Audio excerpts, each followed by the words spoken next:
Welcome to the Colorspace Define session. This is one of the sessions that you should probably start with.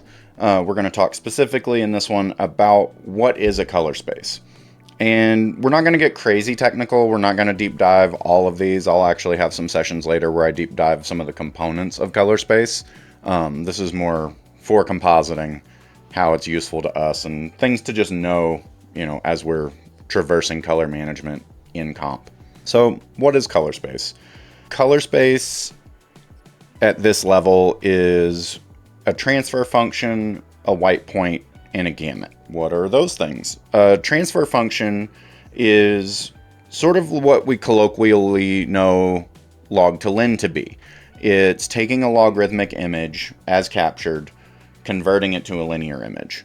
It has a lot of different names. We'll talk about some of that a little bit later, but that's what a transfer function is. And, some folks call it gamma, some people call it color space, some call it encoding. It goes by a bunch of different names, but it's basically the linearization of the logarithmic image. It's the process of mapping an input value to an output value for any given value.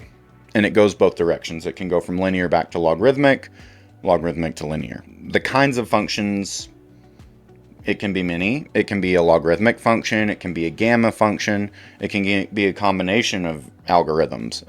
Hybrid log gamma is a really good example of that.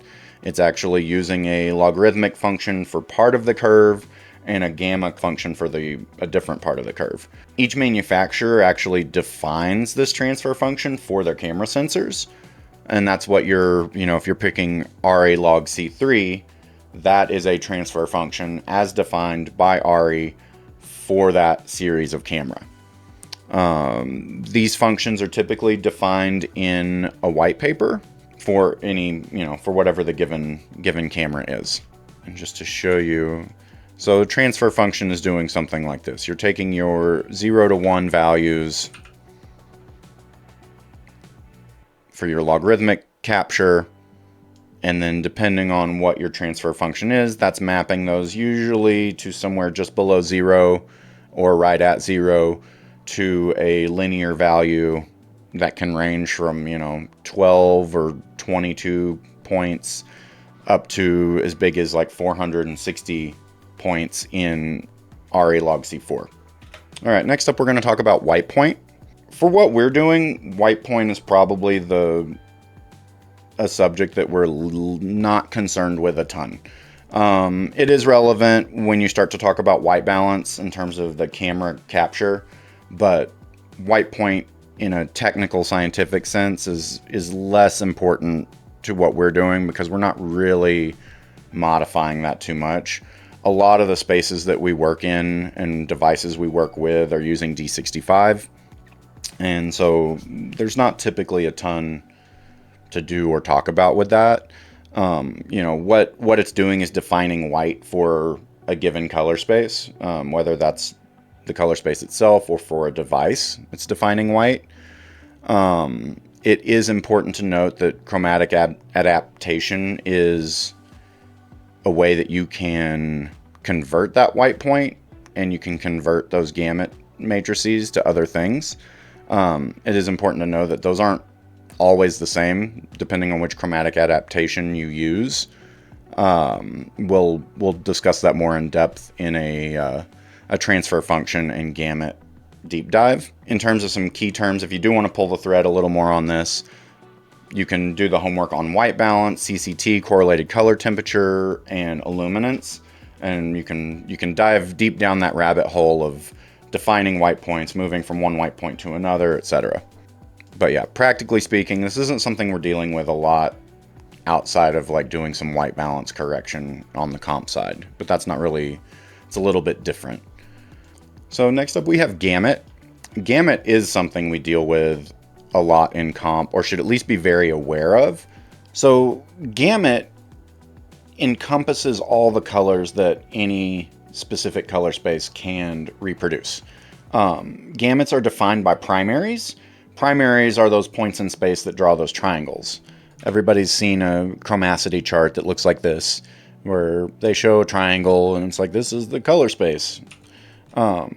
You'll see ones like this where mini cameras shown on top of each other, working spaces, etc. So like in this case, you can see red is the red wide gamut. We have ACES 2065. sRGB is this white triangle here. sRGB and Rec 709 share a gamut. They are different color spaces, but their gamuts are the same. And so that's a chromacity chart. This horseshoe shape is called the spectral locus. Every color inside of that is what your average human can perceive. Some people can see more colors, some people can see less. But on average, those are colors that are visible to a human. And this is represented in the CIE 1931 color space. If you want to go for a deep dive, Wikipedia's got a lot of fun stuff, and there's a lot of papers and all kinds of stuff that go deep down the rabbit hole talking about what is CIE 1931. I'm not going to go into it, but that's some good reading if you really want to go down that rabbit hole. When you look at a chart like this, it's like, okay, ACES 2065, for example, basically encompasses all visible colors for a human, where like red wide gamut, it's catching like a slice of green and yellow that's beyond what any human can see. So that's one of the things we're looking at here, and a lot of times we're looking at it relative to other spaces, in terms of what is this chart trying to tell us? And it's like, okay, ACES 2065 here versus ACES CG here. You can see ACES CG is a subset of 2065, and sRGB is considerably smaller than all the others. And, that's good information to know, especially when we start to talk about color being relative versus absolute in one of the other sessions. A chromacity chart is also interesting because it's a 2D representation of a 3D data set. Here's an example that shows all colors from an sRGB standpoint represented in 3D space. And as you can see here, as it floats through the different color spaces, it's plotting those into a different 3D space. The chromacity chart is based on that CIE YXY space. And if we roll this back, you can actually see as we go into YXY, clearly that's in 3D space. It then flattens it. We spin around and look at it from the top, and that becomes what we're seeing in a chromacity chart. And so this is just a way to represent those colors, in an easy to read 2D way. The other line on this chart is our Planckian locus, or our black body locus. Again, I'm not going to go into the depths of what this is and all, but you can Google it. There's lots of good articles on that. Functionally, it's when you heat up a perfectly black object, the Kelvin degrees where it starts to change colors are represented by this curve. And relative to compositing, we're talking about it as CCT, or correlated color temperature, or white point, or white, like white balance is what we're talking about here, and how that color will shift from blue to yellow across this Planckian locus. Gamuts can be losslessly mathematically converted from one to another. When you convert from a bigger to a smaller, you can wind up with negative values.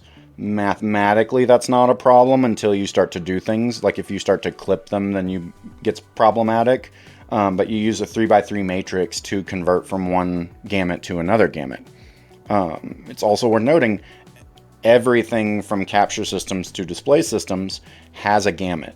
And forensically, it's really important to know what gamuts those things are and how they've been processed.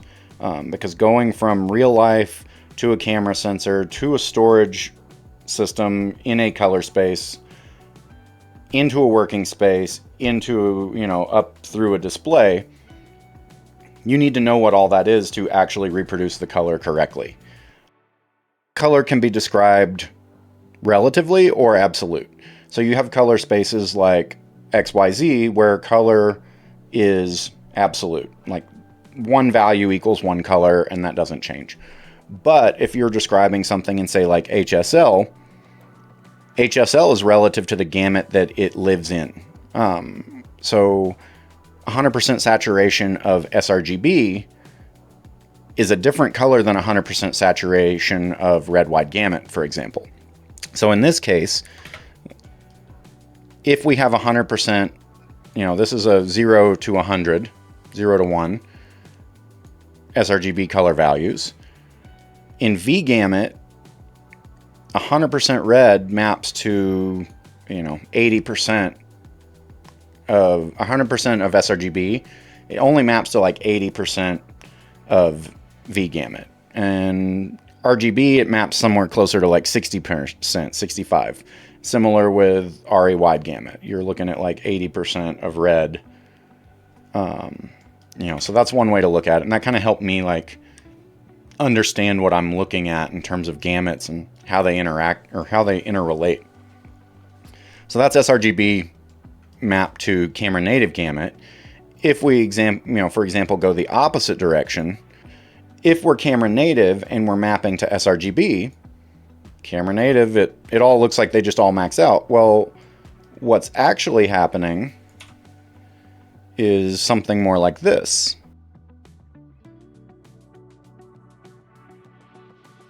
Where that one, full green in, say, V gamut maps to a color that is beyond what sRGB can display. Mathematically, it's still a color. We just have negative values, and you can actually see when I sample here, we're going negative in our red values. Like green goes negative in red, and it goes above 1. And our saturation jumps up like to, 130%. Again, like red wide gamut, for example, gets really hot. So we're looking at like 160% saturation and negative in both other channels. And so that's what we're looking at. Like when we view footage from a wide gamut format in an sRGB monitor, we're pegging out what the sRGB display can actually show us, but those colors exist beyond that. And that's actually a really interesting thing with Nuke, because now we have a saturation slider that lets us pull those values down and actually see, at least relationally, what's going on with saturation. So that's a cool graphic that kind of helped me help click together what's going on with gamuts converting from one to the other.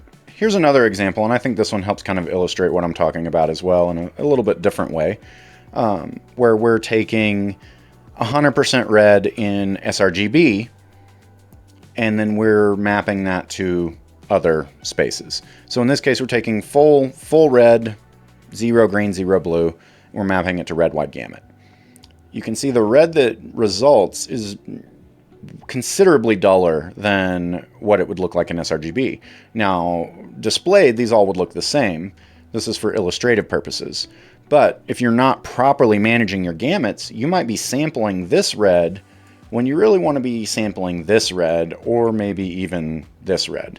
And that's where it makes a big difference how you manage your color to make sure that you're getting the most out of it from a math standpoint, from a usage standpoint.